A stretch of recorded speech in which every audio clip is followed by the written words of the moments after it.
All right. Hey, everyone. Good to see you. So unless I do a whole lot of talking, we're going to finish step 2 today because we only have 2 more quotes. So unless I spend the whole hour on 516, we will finish step 2 today. We are going to start with 516. And of course, I will start by reading from 7 Steps to Awakening. 516 is about 1/3 of the way through this book. That's why I was just looking at the back of it. There are 1,573 quotes, right? So 516 is approximately 1/3 of the way through. And this is what 516 says. This is Sri Sankara. The mistaken imagination of illusion is not a reality. The mistaken imagination of illusion is not a reality. So let me just peek and see how I contemplated that in Out of the Stillness, number 516. Experience seems real, but if it can come and go, rise and fall, shift and change, can it be real? Or is it only an appearance? How can anything that isn't constant be real? If it was, but now isn't, is it here now? If it isn't here now, why say it is real? Isn't that taking the idea of something and insisting with determined stubbornness that it is? Does that make sense? What if attention is taken off anything that shifts and changes?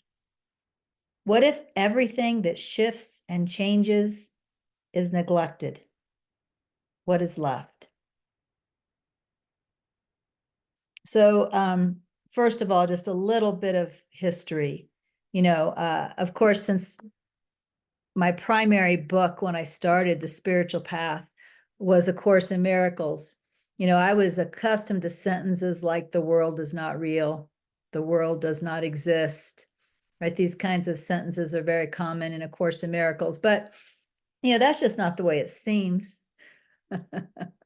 That's just not the way it seems. And so I always had questions about, is that true, right? Is that true? Just because this book says it, does that make it true? I kind of wish everybody questioned that way. I think to believe something like that and not question it is a little bit on the foolish side. But I did question it. And as a result, throughout my process of awakening, what happened was inner wisdom showed me how those sentences were true in different ways. One of the first lessons, not the very first, but one of the first lessons that really made a huge impact on me that I got from inner wisdom was what I now call the creative principle. But what inner wisdom showed me was, and it showed me, and I experienced it directly through practicing it, it showed me that if I could change my mind about a situation, an outer situation, if I could genuinely change my mind about it, and then the situation changed, then the situation could not have been real. It was mentally created. If it had been real, just changing my thoughts about it would not have made it change, right? It would have its own existence. And so that was a really big lesson for me. Another thing that my inner wisdom always did was it distinguished between experience and reality. I thought, and I think probably almost everybody thinks until we question it very deeply.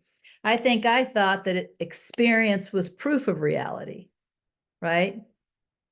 And of course, we've talked about right here in this particular forum, out of the Stillness forum, how a nighttime dream, you experience a nighttime dream, but we all know that's not real. We've been through that. Well, my inner wisdom started distinguishing very clearly between something I experienced and something that was real. And one thing it said is that in order to be real, it has to be constant.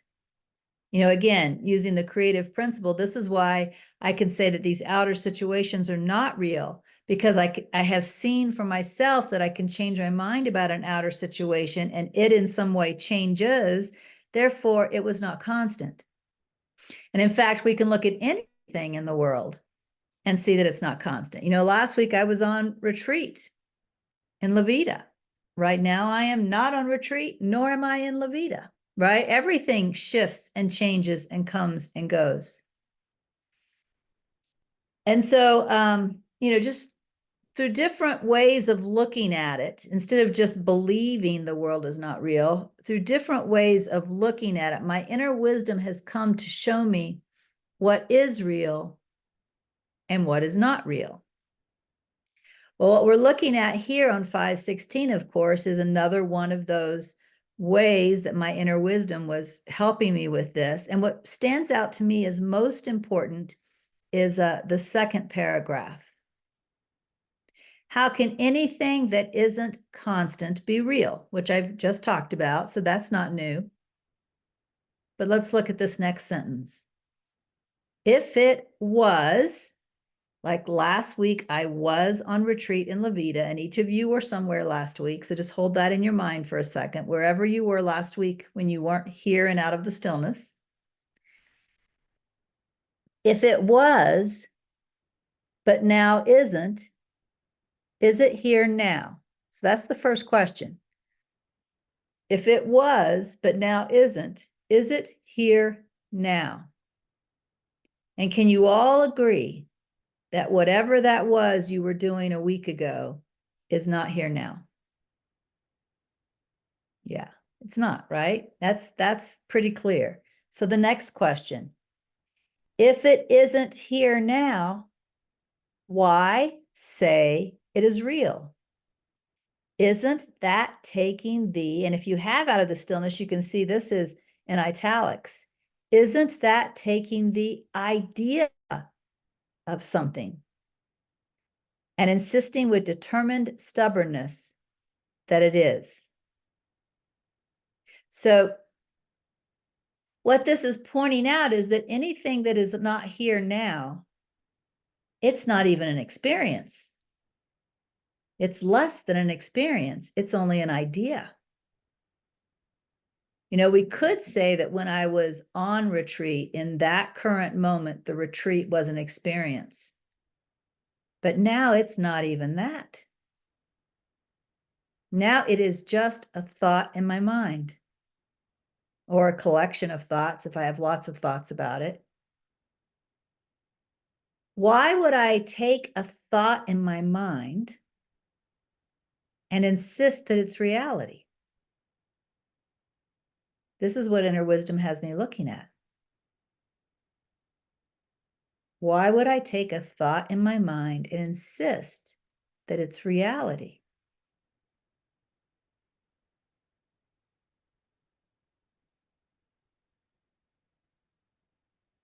So what we have is we have a constant reality that is always here.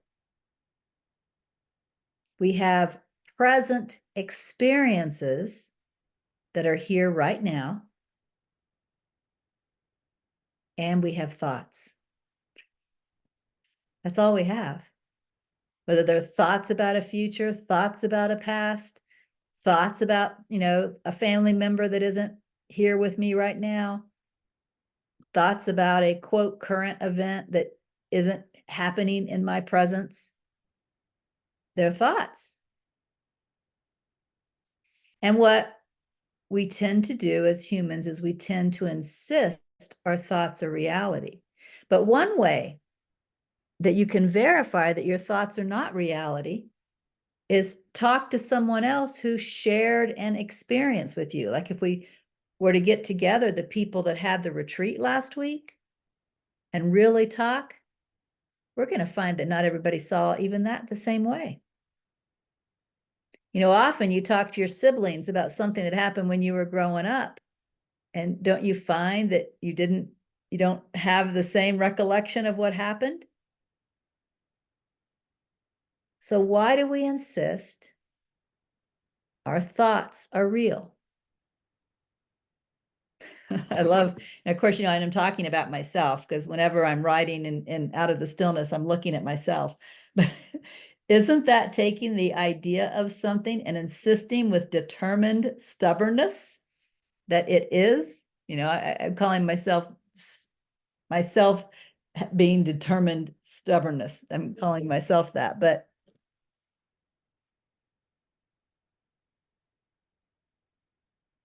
if we're really present with that realization for a moment, we can see there's something constant that's always present and never changes.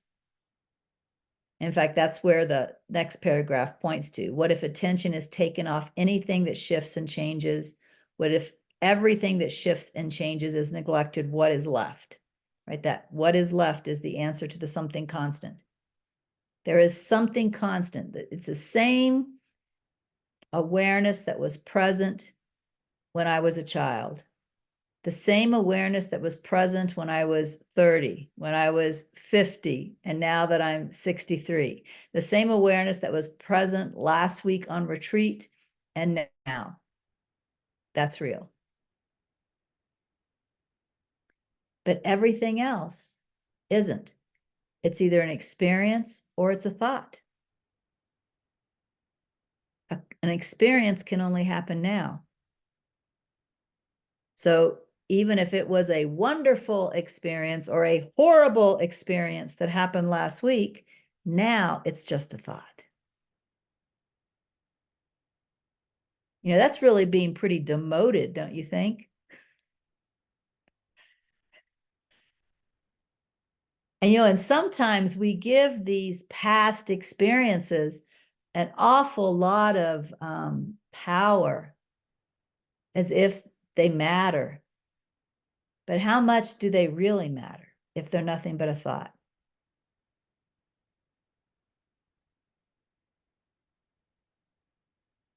It looks like I'm not going to talk all hour about 516 because I feel done already. So let me read it again and see if anything else comes up. Actually, I'm going to read the quote again. Let's see if this touched the quote at all. 516, the mistaken imagination of illusion is not a reality. I think it touched that, don't you?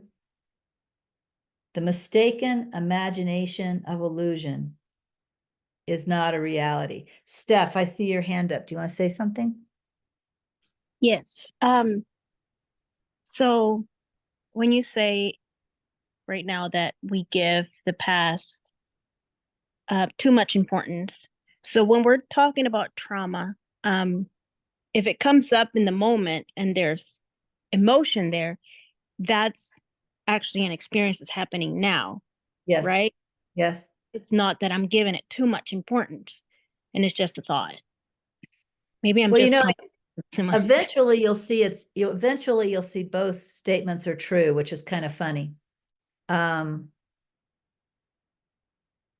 Eventually you'll see both are true. You know, the reason it remains trauma is because we continue to give it importance. So when it comes up as a present experience, if something happens that triggers a past trauma, it's helpful to look at it as just a past trauma, kind of demote it a little bit. Does that make sense? You don't repress it, you allow it to be, but you don't want to raise it all the way up as if it's happening again right now. You kind of want to demote it. This is a past trauma that is being triggered, and allow it. But realize it's not happening right now. That's very important. Go ahead, Steph. Okay, makes sense. Yeah. Thank you. Anything else you want to say about that? Or are you good? No, I'm good. Thank you. Okay. Yeah. Yeah. Anything that you know, a part of this is being extremely truthful with ourselves. You know, extremely truthful with ourselves. So, so things certainly have happened to people, and certain things will trigger, you know, the body and the mind and the nervous system and all of that to react. But again, if we can just realize this is what's happening, something has triggered a past trauma. This trauma is not occurring right now. Without repressing it, allowing everything, we're able to look at it with a healing point of view. And if we look at it with a healing point of view, what may happen is it may continue to get triggered, but we may notice over time it's becoming less and less, because we aren't continuing to give it power, right? So it will slowly, in some cases, become less and less, shorter and shorter in duration, weaker and weaker in emotion. And eventually it may show up and clearly be just a thought. And we may just be able to say, yeah, no, I'm not, that's not happening. It's not real. And it may just go away, you know, with time. Barbara.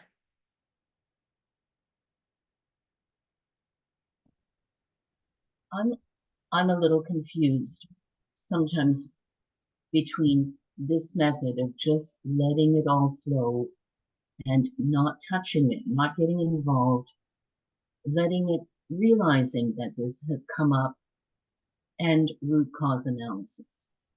Because I find when I do root cause analysis, I feel like I'm opening that can of worms again and putting the Yes. tension on it. Yes. And it's much harder for me than to let go, because this comes up and that memory comes up and it just sort of seems to snowball. And so I try not to do root cause analysis right now, because I find if I just go sit in my garden and look at it grow, and I say, thank you for coming up. Thank you for showing me that this still has to be released, or whatever comes to mind at that time, that I'm much happier and I have deeper results. So I just wanted a clarification on that. Yeah, absolutely. What a lot of people misunderstand about root cause inquiry, and I may not be saying this a lot more because I'm going to be teaching a lot less, so now's a good time to listen. What a lot of people misunderstand about root cause inquiry is they think they're supposed to feel better. They're not. Root cause inquiry is opening Pandora's box on purpose. What's happening is, you know, I'm mad at someone because they did something to me and I'm pissed off at them. It's their fault, right? Well, as we know, A Course in Miracles says you're never upset for the reason you think. When I'm pissed off at them for what they did and it's their fault, I am projecting, and I am not at all aware of the actual cause of my pain. So what root cause inquiry is to do, root cause inquiry is to take me inside and look within and find out what in me is causing me to be upset. There's an absolute assumption that I am not truly upset because of what that person did or what that person said. I'm upset because of something in me that was triggered, just like we talked about with trauma. Only in many cases, it's not a trauma, it's just a belief, or it could be a belief and trauma together. But I'm finding out what in me is triggered. When I find what in me is triggered, it is no longer hidden, which means now I'm going to experience it directly. So instead of experiencing being pissed at so-and-so for saying such and such, I now feel my, we'll call it extreme unworthiness, if that's what was triggered. I'm now feeling that. And as we get better at root cause inquiry, better at really seeing the root, these things do get bigger at first, eventually smaller, but first they get bigger. And we heal them by allowing them to be. But when we allow them to be, again, we don't want to give them power. So we allow them to be by remembering, this is just something I've always believed about myself. You know, this is something I have taught myself over and over. I have heavily reinforced. We're using a way of looking at it that is saying it's not real, even though right now it's being experienced bigger than I've ever allowed it to be experienced before, right? If it feels way more unworthiness or way more guilt or way more fear than I ever allowed myself to experience. And yet I'm looking at it with the attitude, it's only here because I've believed it over and over and over again. So it's kind of like what I said about the trauma. You're kind of taking the power away from it with the attitude with which you're looking at it, in spite of the fact that it's so big.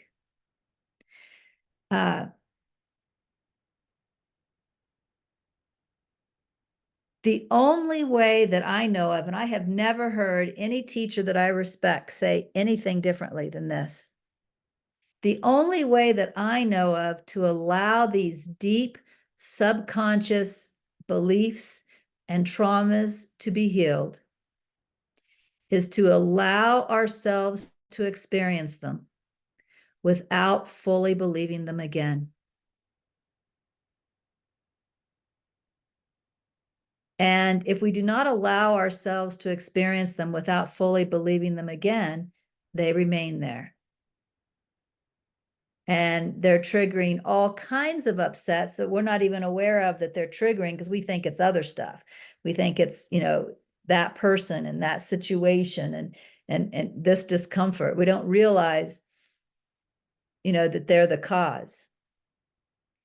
So my Pandora's box opened, which was, for me, first what came up was extreme self-hatred when I did my very first root cause inquiry, which was on being angry at my daughter for not putting on a coat when I told her to.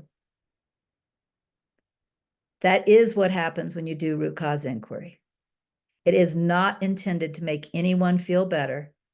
It's intended to uncover the real cause of the pain so you can allow it and let it heal.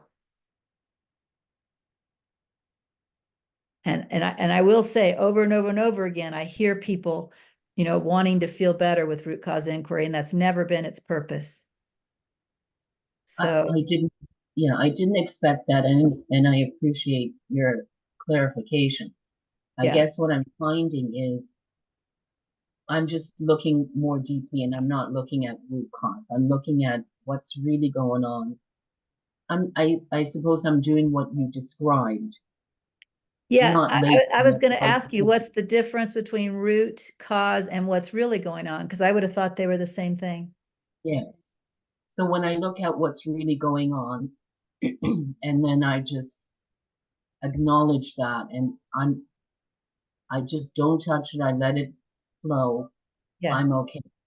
Yes, that's exactly. Yes, I think I'm doing what you just described. So yeah. I truly appreciate that clarification. I think you're doing exactly what I just described too. Thank you. Thank you. Yeah.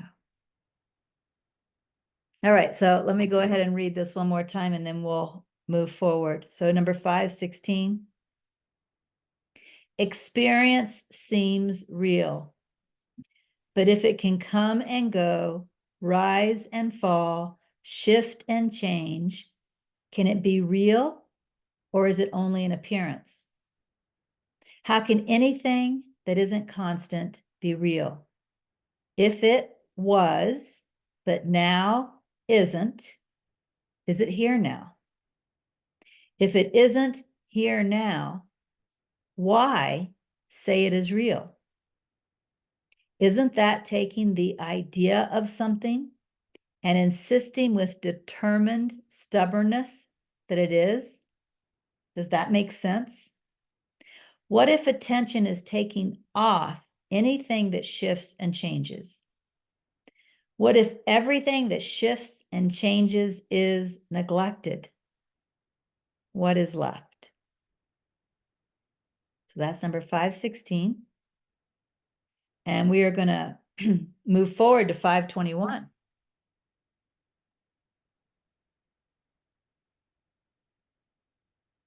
So 521 in the 7 Steps to Awakening says, the world no longer is, whether past, present, or to come.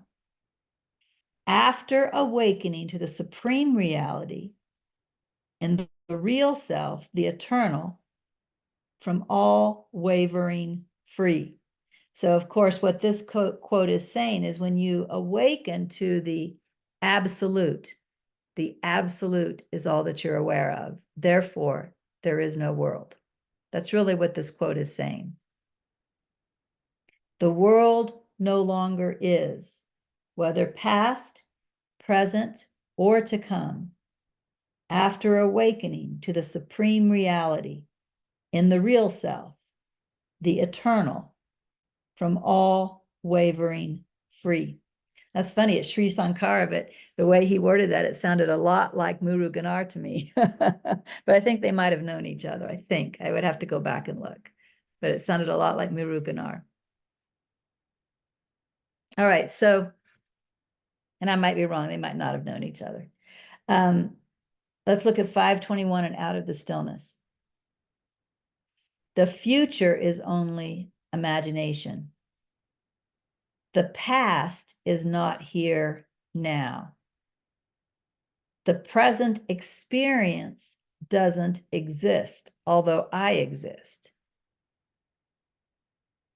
Could the present experience seem real because my reality shines on it? That's good. So we've already seen that the future is a thought and the past is a thought. So we don't really have to talk about the future or the past because we just saw that they literally are only thoughts. They're not here now, and you all agreed with me on that, right?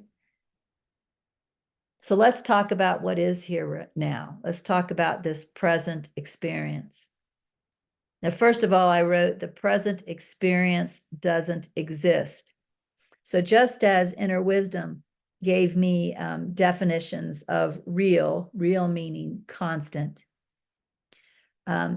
always present, it gave me a definition of exist.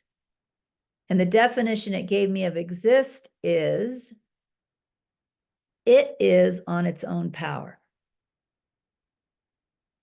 So for example, I could be really angry right now, really angry at every one of you for some reason. I don't know what you guys did, but I'm really pissed. In fact, I have never been so pissed in my life.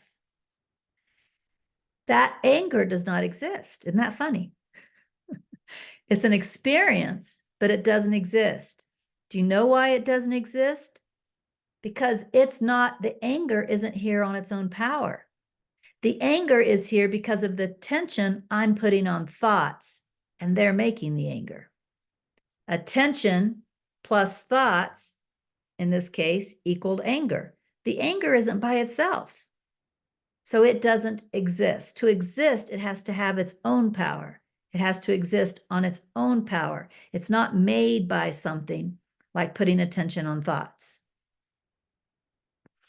And of course, the teaching is that the entire world is created by the mind, which would mean that the entire world does not exist. But what does exist on its own power, without any attention on any thoughts, without any mind whatsoever, is the true self.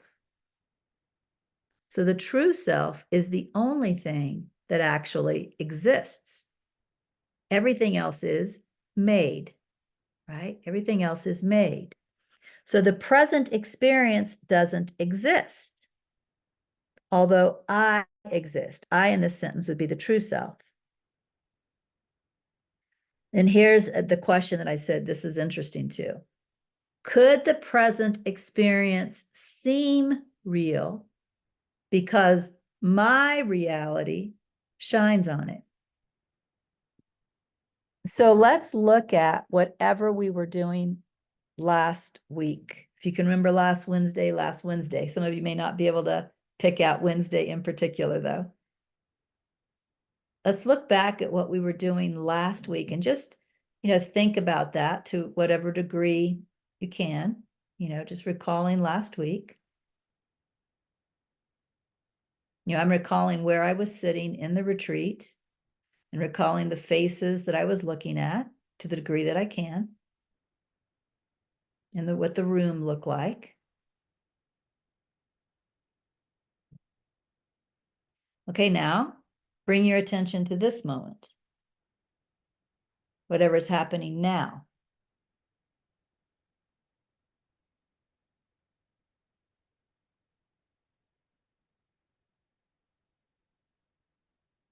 Which one seems more real? Just the feel of it. Which one feels more real? The memory of last week or this present experience? If it was the memory of last week, raise your hand. If it was this present experience, raise your hand. Okay. So what this is saying is it possible that the reason this present experience seems so real is because I'm real? My reality is always here. And my reality is reflected on whatever appearance is here now. That's what the question is.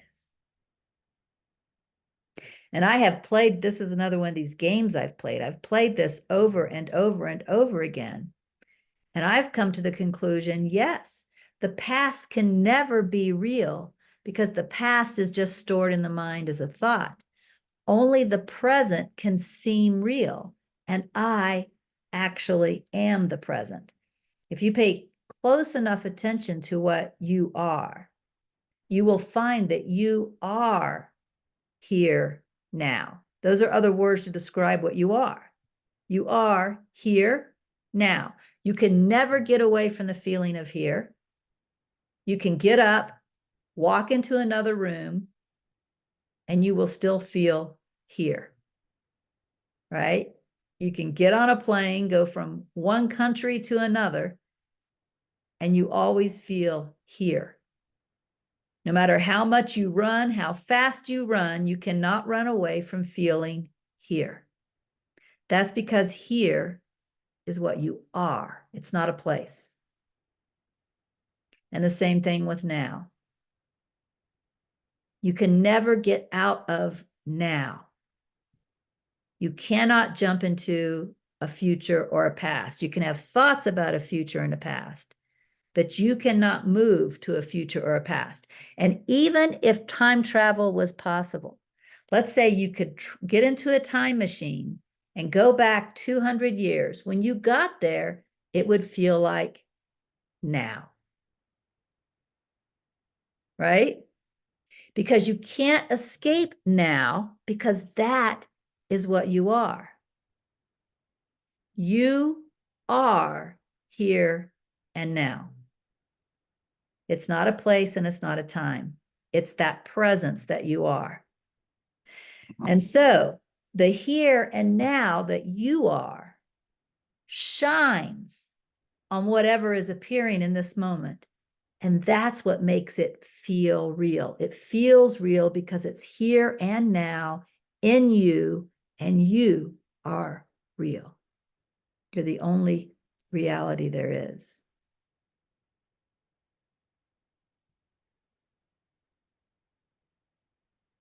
Does anybody want to say anything about that?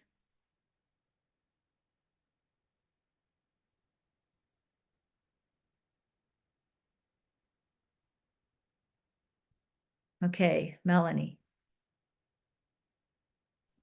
I'm a little confused because when I have pain, I'm starting to think that if I don't focus on that thought, but I focus on the awareness of the pain, then the pain really isn't real, even though I feel it's real.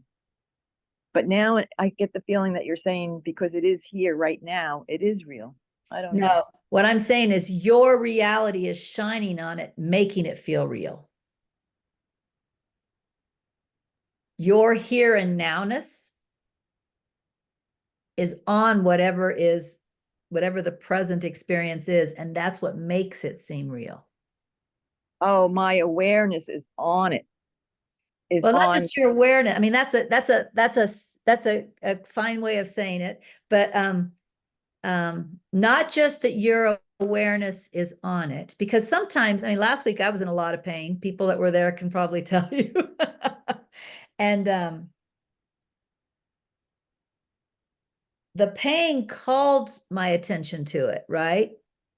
I mean, like, that's how I knew it was there. It called so my attention went to the pain because the pain was so severe. So it's not like if I learned to put my attention on the dog, I wouldn't feel the pain, not severe pain, which is what this was. Like, maybe a minor pain, I could do that. But this pain just demanded center stage attention.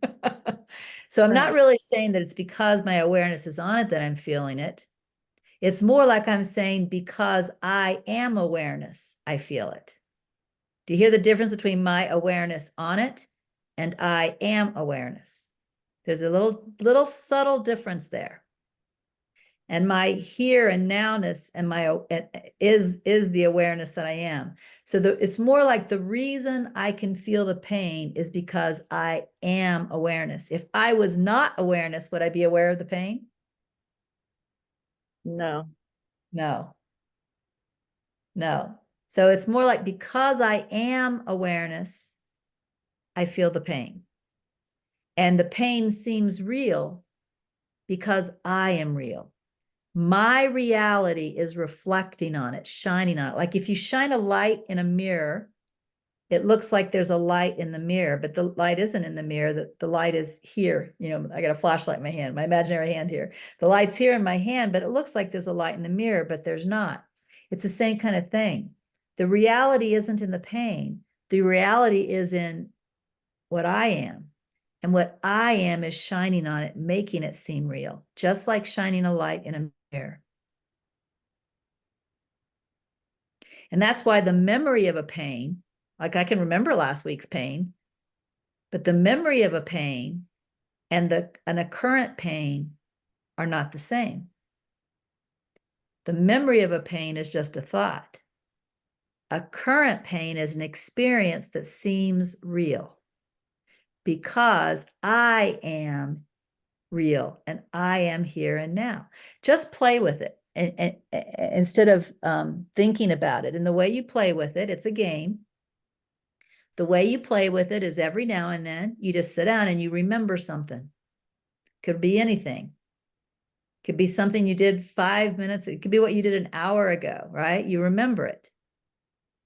And then you look at the present experience and then you compare them and you ask yourself, which one feels more real? The memory of what I was doing an hour ago or what's happening now? And then ask yourself, am I here now? And the answer will be yes. And just keep playing that game. Don't do anything else. Just keep playing it. And eventually you'll see that the present moment always seems real. A moment ago doesn't. Like even you asking the question, which was minutes ago, is not as real as me talking right now. Right? It's not as real, even though it just happened. Because the only thing that can ever seem real is here and now. Because I am here and now, and I am real, and I am shining my light on it. So when I think like that, when I think I am real and I am shining my light on it, the pain that's so that the severe pain that's calling me is real because I am here now and I am real. Yes. You said the pain calls you. Yeah, I it's, feel that the pain grips me. yeah, that's another way of saying, I would agree. That's just another way of saying the same damn thing I was saying. So the pain gripping me brings my flashlight onto it. So in a way, Well, not exactly. Your flashlight it's not intellectual, it's not your attention. Your flashlight was on it already, or else it couldn't have gripped you. So we're not talking about your attention. It pulled your attention over, but your reality is naturally here all the time. It's reflecting on everything that's here. So I guess we can feel pain. I used to think that the reason I'm feeling the pain was because I'm not enlightened enough. If I was enlightened enough, I wouldn't feel the pain, even if the pain was there or something. Even yeah, if it's wrong. no, I think that probably a truer statement is you would feel the pain but not suffer from it. That's what I mean. The fact that I'm suffering from it. Yeah, suffering comes from resisting it. All suffering comes from resistance. So what's happening when we're suffering from a pain is we've got the idea it shouldn't be here. Right. So perfect allowance of whatever has no suffering in it whatsoever. Anytime you're suffering, just look and say, do I want the pain to go away? Do I wish it wasn't here right now? And you're going to find that answer yes every time. Yeah. That's what causes the suffering. So the answer is that you welcome the pain, you let it be there. I mean, when you had that pain in your neck, you were okay with it.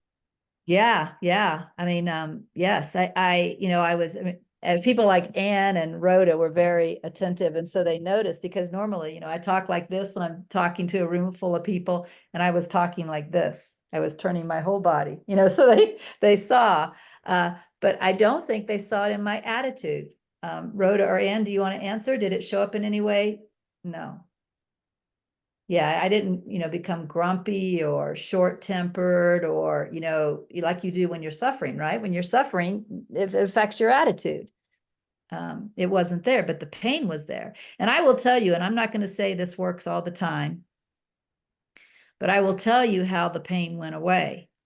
There was a morning when they were in an exercise and I wasn't. I didn't have to be doing anything. So I closed my eyes and I felt the pain, but it's very hard to put into words. I guess the best words are I explored the pain. I noticed the pain. I followed where the pain was, kind of outlined the pain. I felt what the inside of the pain felt like. It's kind of like I played with it with my attention. I really explored it. I might have done this for about 2 hours. And as I, towards the last half hour of doing it, the pain started to soften. It started to become less and less and less. And by the time the 2 hours was over, the pain was minor. And the minor pain lasted, I don't know, 2 more days maybe, until I got in a hot tub. And then it disappeared and I actually forgot about it until somebody asked me, how's your pain? I'm like, oh, I forgot about it. The hot tub was the final, taking it away. So I'm not going to say that, I'm not going to promise anyone that every time you sit down and close your eyes and really be with pain and play with pain, that it will go away. But I can say it will happen sometimes. Thank you. You're welcome. Helena. So about pain, I had a tooth pain and I tried to do that. It only lasts for 1 minute. I gave you, it was really, I could not do that. But anyways, I was gonna ask you. So what you said means, so what it means is that the now is going always to seem real Yes. until you finally awaken to Yeah, I that. can't tell you what's going to happen when you awaken to the first principle of God, so I won't comment on that. We'll leave that to discover. How's that sound? Maybe the now still feels real, but we're only aware of the self, so we're aware of the one reality. But maybe the now always feels real, right? It's what we're aware of that changes. Yeah. Hang on. So, okay, so I understand that. But if I keep in mind that the now it seems only real because I'm shining my reality on it. But if I keep in mind that it's not real, can I do that? So I can say, well, it's not. I can feel. I don't know how to explain. I can Yes. be aware it's not real, but it Yeah. seems real because I'm shining my light on it. Yes, absolutely. That's a helpful contemplation. Yeah. Okay. Absolutely. Yeah. Yeah. All right. I think I'm going to shift gears now. I have an announcement to make. This is my last out of the stillness. And we've known this was coming for some time. Rhoda and I have known. We just didn't know exactly when it would happen. But it's like I told you guys, it's almost like life is making sure I'm not available at this time almost. You know, like I have to fight life to even show up. Today, there was nothing in my way of being here, but I told Rhoda, I had to just keep telling myself, don't forget to go. Don't forget to go. It's like it's a struggle. However, I have a proposal. And by the way, if you have your camera off and you're able to turn it on for this part. If you're not able to turn it on because you're at work or something, that's fine. But if you can turn it on for this part, because I'm going to be asking you guys some questions and I'm going to want to see your answers, hear your answers. What I would like to propose is that you guys continue. I have highlighted in my Kindle version of Out of the Stillness the quotes I would have gone over if I continued doing this for the next 5 years, however long it would take. I can provide those quotes to the sanctuary director. And you guys can continue, just like we have been, by reading the 7 Steps to Awakening, reading the quote, and then discussing it, just like last time when I had to run out with the hot tub guy, right?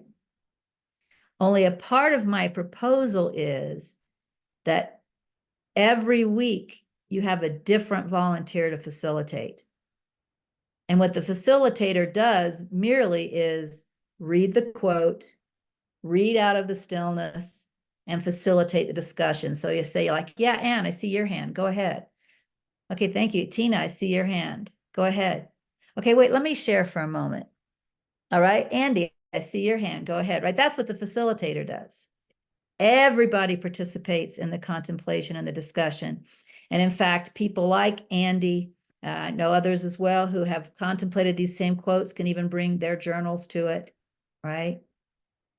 I propose that you all continue, but it's your decision, which is why I wanted you to turn on the camera. If you do not want to continue without me, this will become an available sanctuary slot and something else will go in here. Just to let you know, this slot is 3 p.m. Eastern time, 1 p.m. Mountain time, every Wednesday, except for the first Wednesday, which is when Helen Hunt is here. That's the schedule. So first of all, I'm going to ask the group to kind of raise hands and show us what they want in a moment. Before I do that, are there questions or comments that want to get expressed?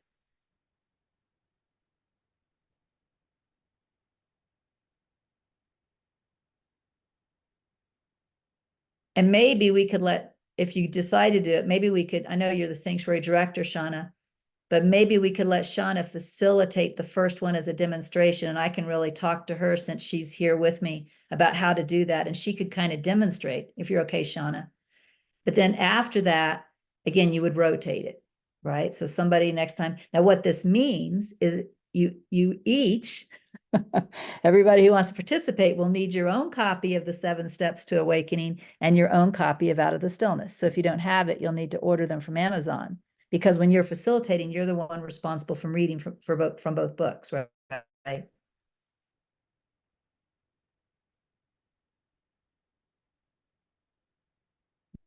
Again, anything want to be said before I ask you all to kind of vote on this? I'll also say, I don't know how many people are in the room right now, 20 people in the room, including Shauna and I. About 300 people watch these videos, maybe even more than 300. It's hard for me to know for sure. I don't pay that much attention.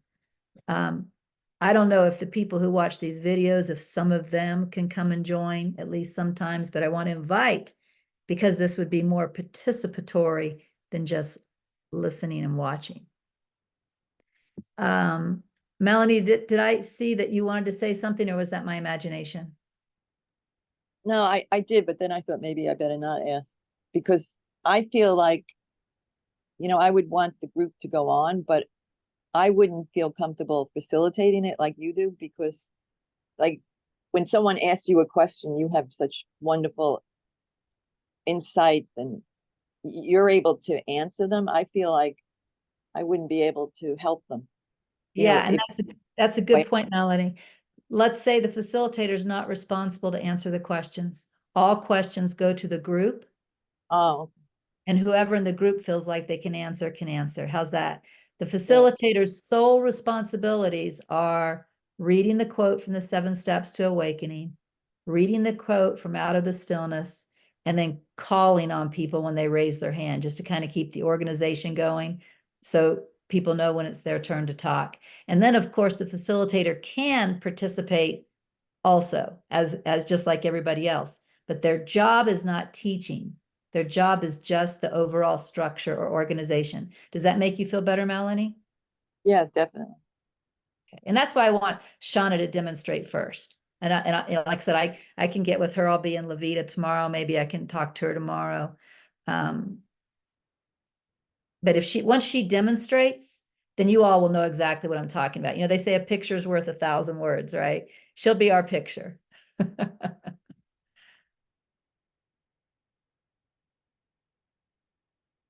Okay, are you ready to vote? How many people would like to keep Out of the Stillness in this time slot as a group endeavor? Raise your hand.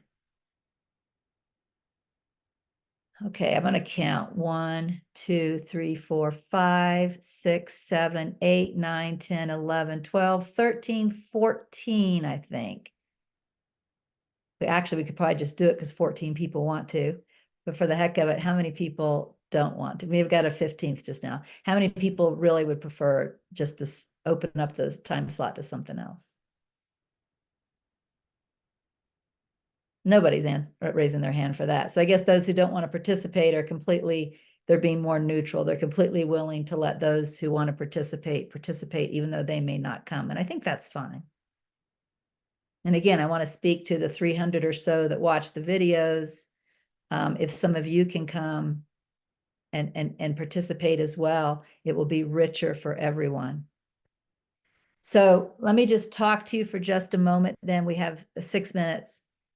Let me talk to you for a moment about how to contemplate, in case you don't know. I know some of you know very well how to contemplate. Probably the most prominent question in my mind when I'm contemplating something is, what's in this for me? So in other words, when we're contemplating something, we aren't really trying to guess what Sri Sankara meant or guess what Nisargadatta meant, nor if we're reading Out of the Stillness, are we trying to guess what Regina meant, right? Because that's just thought, that's just guessing. And we can't know. When I teach the Tao, I say over and over again, we don't really know what Lao Tzu meant here, because we don't. We'd have to ask Lao Tzu. So we're not trying to guess at what they meant. We're not trying to get the right answer about what the quote meant. We're trying to see what's in these words for me. Which means that when you all share, you may not all be sharing from the same point of view. Because you may not be at that same stage where you need to see it in the same way. You know, what's really enlightening for Tina, for example, may be different from what's really enlightening for Rana or Anne. Right? So it doesn't matter at all if everybody seems to be saying one thing and you've got something else bubbling up in you, share it. You know, one of the chapters in the Tao Te Ching, in the Regina Akers translation of the Tao Te Ching, is called Dare to be Different. And what that Dare to be Different chapter is about is that as long as you are going along with the crowd, you're not following your inner guide. Right? Your inner guide is going to guide you to be different.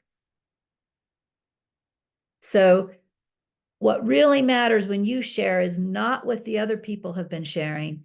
It's what this quote, what this excerpt from Out of the Stillness is saying to you.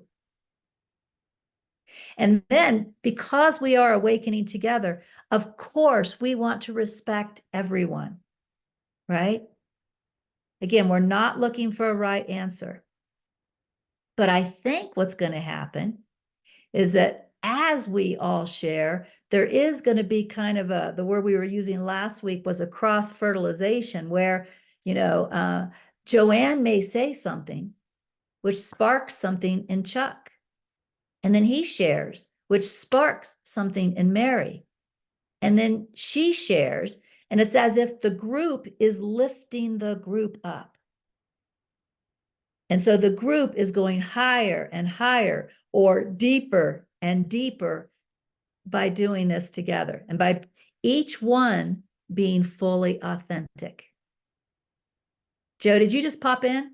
I don't remember seeing you before. Have you been here the whole time? You've been here. Okay, good. I don't know why I didn't see you. Yeah, go ahead, Joe. You know, what struck me is when you asked, the first question you ask when you go into contemplation is, this is one of those paradoxes. I mean, what's in it for me? What's in this for me is just, you know, the ego walks into a room and looks around and says, what's in this for me? I'm just going to start grabbing. And yet using that, it's just so perfect. It's just yeah, so perfect. It's the right use of that question as opposed to the Yeah. wrong use of that question. Yeah, very good. Yeah, thank you, And Joe. like Tina said, we'll miss you. I'll miss you. Yeah. Yeah. So Well, and yeah. you guys know me. I'm going to be hovering in the background. You know, I'm not really going away. And in fact, on a visible way, I will still be doing the Tao Te Ching videos. If those of you haven't watched those, I do those on a, you know, a semi-regular basis. I think I'm in the around 23, I think is where I'm at now, chapter 23. But it feels so right to me to back off more and more. It's kind of like what John the Baptist said when Jesus appeared. It's time for me to become less so that he can become more. It's time for me to become less so that you can become more. That's the gift that I'm giving you. So I hope you'll take advantage of it. Yeah, Shauna just wrote in, the Sangha is the new guru. And in fact, let me show you something that Anne texted me.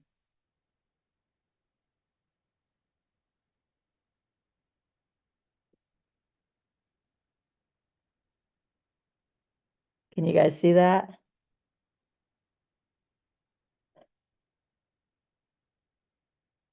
The next Buddha will be a Sangha, which is a spiritual community. In other words, it's not coming from one leader. It's coming from everyone participating with each other. And by participating, the doing of it, you will get way more out of it than listening to me. So, Rhoda, I think this will continue. Shauna, I'll get with you. You guys are not here next week because Helen Hamilton is, or you can come and listen to Helen.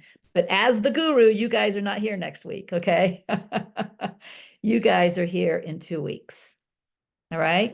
Because next week is the first week of June. It has been my pleasure, and I love you all very much. Bye.